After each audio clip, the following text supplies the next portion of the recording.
everyone. In the fifth grade classrooms this month, we started out our bully prevention lessons with the story My Secret Bully by Trudy Ludwig. Trudy Ludwig has some other great stories along these lines, such as Sorry and Trouble Talk and Just Kidding. These are a series of books that I often bring out when we are talking about bully prevention. And I think they're great examples of some of the things our kids are going through around this age. So I'm going to read the story, My Secret Bully. This is the story we read this week in fifth grade. My Secret Bully by Trudy Ludwig.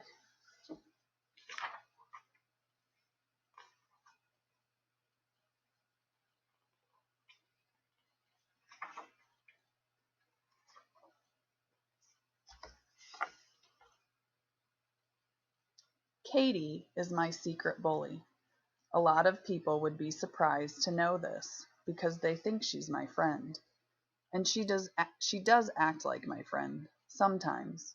But lately, I'm not so sure.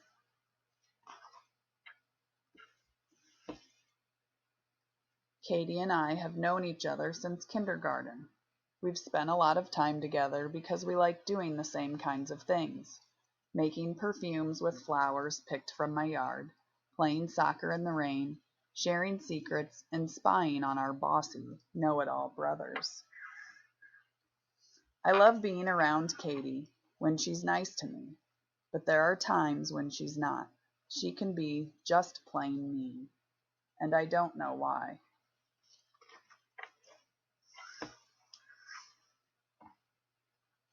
It all started a few months ago, during school recess. I noticed Katie whispering to a group of girls and looking at me.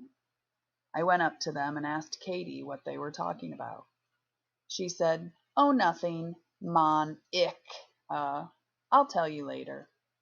Then some of the other girls giggled, like it really was something, and that made me feel bad.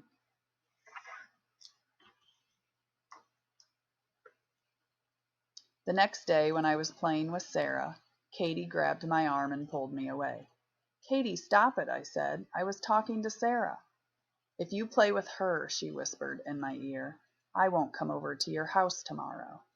Then she let go of my arm and skipped away as if nothing had happened. But something did happen, and it didn't feel right to me. I wasn't sure what to do. I really wanted to get together with Katie, but I wanted to play with Sarah too. So I just ignored what Katie said, thinking maybe she was having a bad day.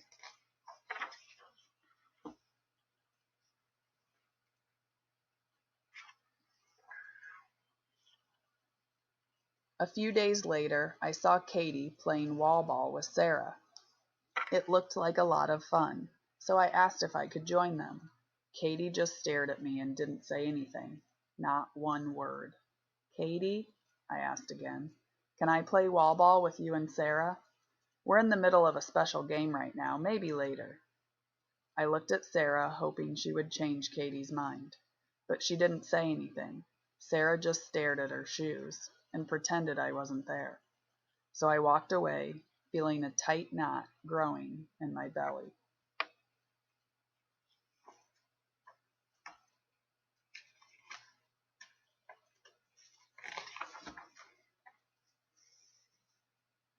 At night, I couldn't concentrate on my homework, and my mom noticed. "What's wrong, Sweet Pea?" she asked.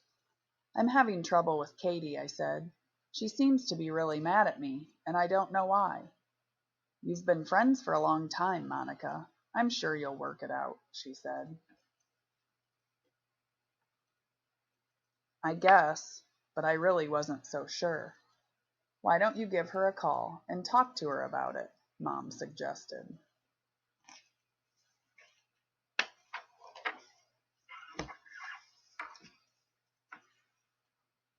So I did, but when I asked her if she was mad at me for some reason, Katie said, "No, I'm not mad at you. You were just so sensitive about stuff. Well, I have to do my homework now. See you later. Maybe she was right. Maybe I was too sensitive.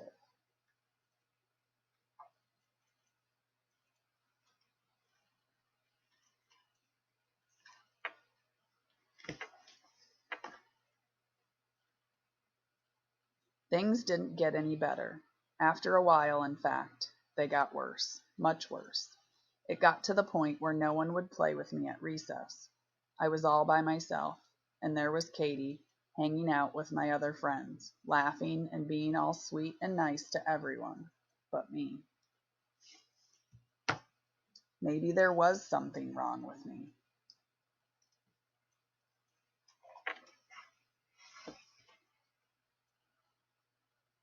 Last month, for the third day in a row, I told my mom that I had a bad stomach ache and didn't feel good enough to go to school. "You've been complaining of stomach aches a lot lately," she said. "Is something going on at school that's giving you this upset stomach, Monica?"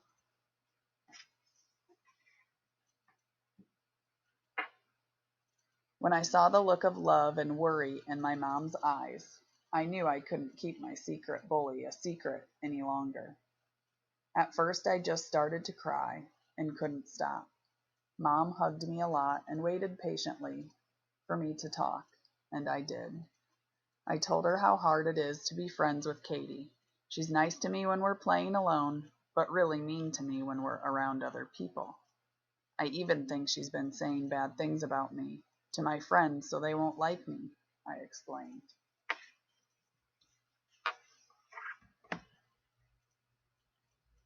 I told my mom everything, and she listened to what I had to say.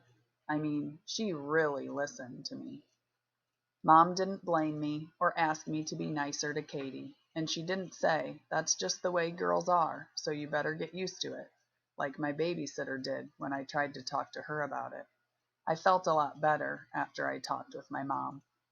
Mom says there are some problems in life that aren't easily solved, and this is one of them, but it helps to know that I'm not alone.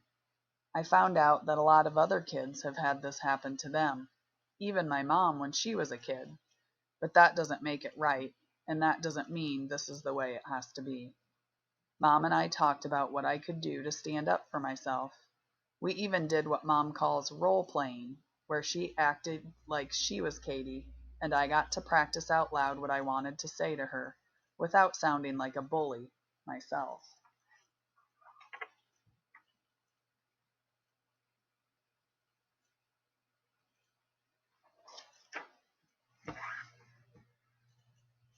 So the next day I was ready.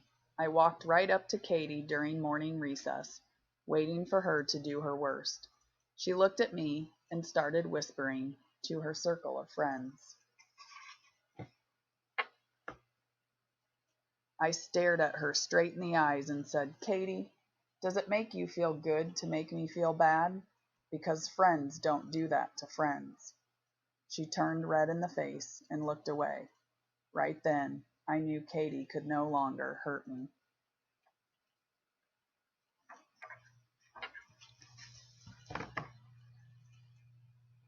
I don't see Katie anymore. I feel sad about that. But now I know that real friends don't treat each other the way she treated me. Real friends respect your feelings and work things out with you when you have problems. Real friends like you just the way you are. Will I ever be friends with Katie again? I don't think so. I just want to be around people who really like me. I'm feeling much better about myself these days. I've made new friends at school and on my gymnastics team, and I don't get stomach aches like I did before. Having a secret bully was eating up my insides. But now that the secret's out, I don't feel bad anymore. It's nice to know that whatever I do, I'm going to be just fine. After reading through my secret bully, we also discussed some questions. I'll put them up here.